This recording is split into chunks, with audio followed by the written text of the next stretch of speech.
ó sì fi ọmọ ọdún kan sílẹ̀ sáyé. Ẹ̀yin tẹ́ ń gba Abeokuta, àsìkò tó kẹ́ ẹ pa àwọn gómìnà yín. Bóyá ẹ máa gba àwọn Àmọ̀tẹ́kùn ní o àbọ́lọ́dẹ àbí kíní, ẹnu tí ń kùn yín jù l'Abeokuta. Ẹnu ń kùn yín, kò dẹ̀ dákẹ́nu máa kùnyàn níkùn wèrè. Abeokuta ni gbogbo àwọn ọmọ Yahoo. Lẹ́yìn Abeokuta àti ẹ̀gbá àwọn ti Ìbàdàn. Àwọn ìyá àwọn ọmọ Yahoo Ìbàdàn lọ́dẹ́gbẹ́lẹ̀. Bọ̀ pé headquarter àwọn ọmọ Yahoo àwọn tí ń pààyàn Abeokuta ni. Ṣọ́ṣẹ́ pè fún yín ní Kilode.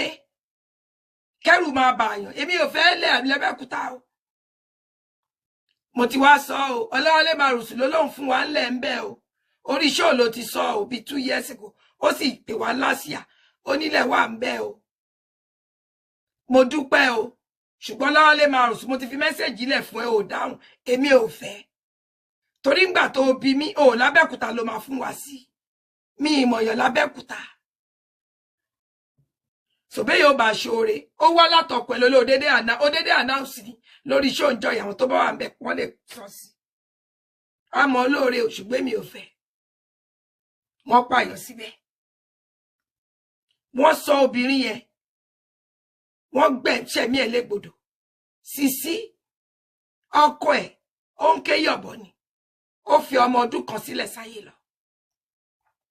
Ìyàwó yìí ló ń ran ọkọ ẹ̀ lọ́wọ́ náà jọ ń dáko. Àti ilẹ̀ Yíbò náà ti relocate wá. Ipe ilẹ̀ wà l'Abeokuta fún wọn láti fi dáko. Greener pasture làwọn náà wà lọ. Gbogbo wa náà là ń wá bí táti rí greener pasture. Kí ló gbọ́ wa náà? Báwo ni jàre ọmọ mi Àdùnní Àdè? Ìyálà lady ẹ káàbọ̀. Ṣé bí iṣẹ́ ajé làwa náà wá sí lóyìnbó. Òtútù wá sóòmù ó pọ̀ lẹ́yìn tó jẹ́ pé wọ́n cancel school. Òtútù yẹn ti pọ̀ jù. Wọ́n cancel school. Tó rí pé weather yẹn dangerous. Òtútù tó yẹ pé bó bá wọ inú ẹyinjú yín, bẹ́ẹ̀ bá fi gbogbo kíní bò, ẹyinjú á sì máa ro yín. Ìyẹn lọ bẹ́ẹ̀. A tún ní tá sọ̀rọ̀ lé lórí o.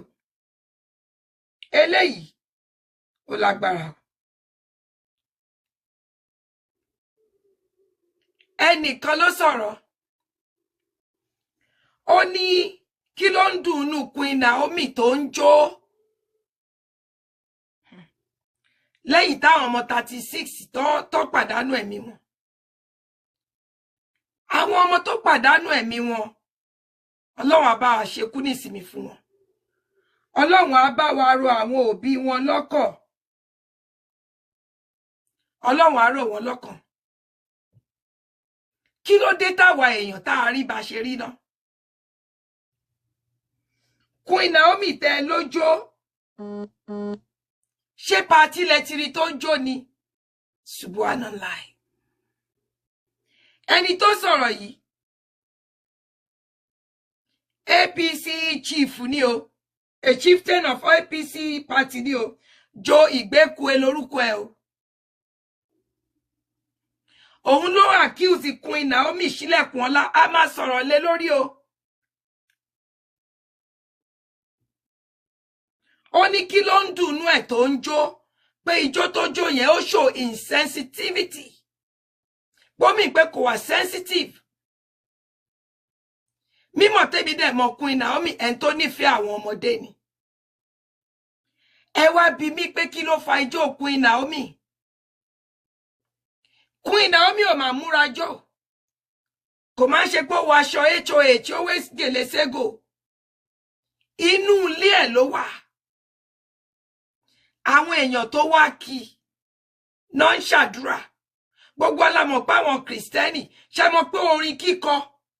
Àwa Mùsùlùmí náà orin kíkọ lábí àdúrà ni o.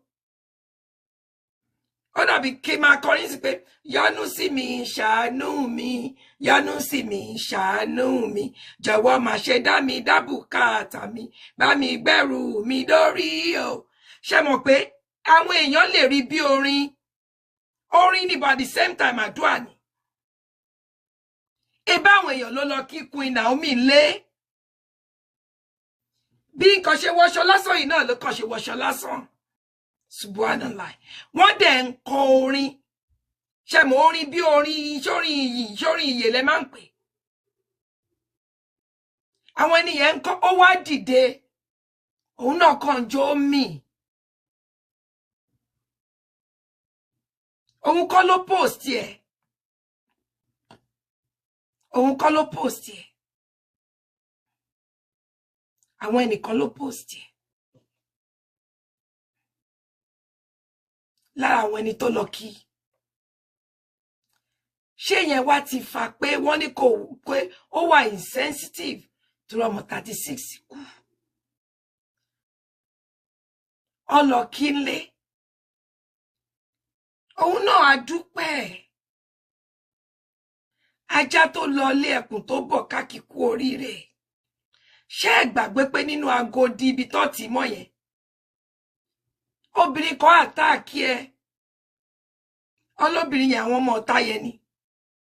Pé bí yẹn ṣe ti rí nìyẹn ti fáǹsì ẹ. Ẹ mọ̀ pé nínú ibẹ̀ olóbìnrin a máa fáǹsì obìnrin torí mo rántí ìgbèmí náà lọ kirikiri. Ó wà lára àwọn ọ̀rọ̀ tó ní kí n bá wọn sọ. Pé ẹ̀ṣẹ̀ ni àwọn mùsùlùmí tán ńlá pléètì ara wọn nínú ibẹ̀. Ṣé bọ́lọ́run ló yọ ọkùnrin Naomi? Ọlọ́run ló ní káwọn gáàdì àwọn tó wà ń bẹ̀ kọ̀ọ̀kan dé. Ó fẹ́ lù ú lálùpà ni. Ṣé yẹn wá tó? Káwọn èèyàn gbé sí kinní wọ́n ń criticize ẹ̀. Kí lẹ̀ ṣe Queen Naomi? Pàtí kọ́ ló lọ o.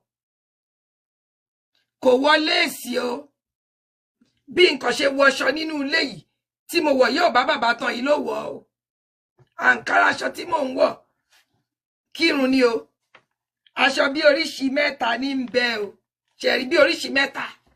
Aṣọ kírun tó bí ó tún yẹn ṣe pọ̀ nínú ilé àtọ̀ yìí ti gbogbo ẹ̀. Mo kàn tún kàkàn pọ̀ lòun náà kàkàn pọ̀ o. Thank you for sharing. Ọmọ mi Kabirat. Ṣó yẹ ká wá tún torí ẹ̀ ní pé kí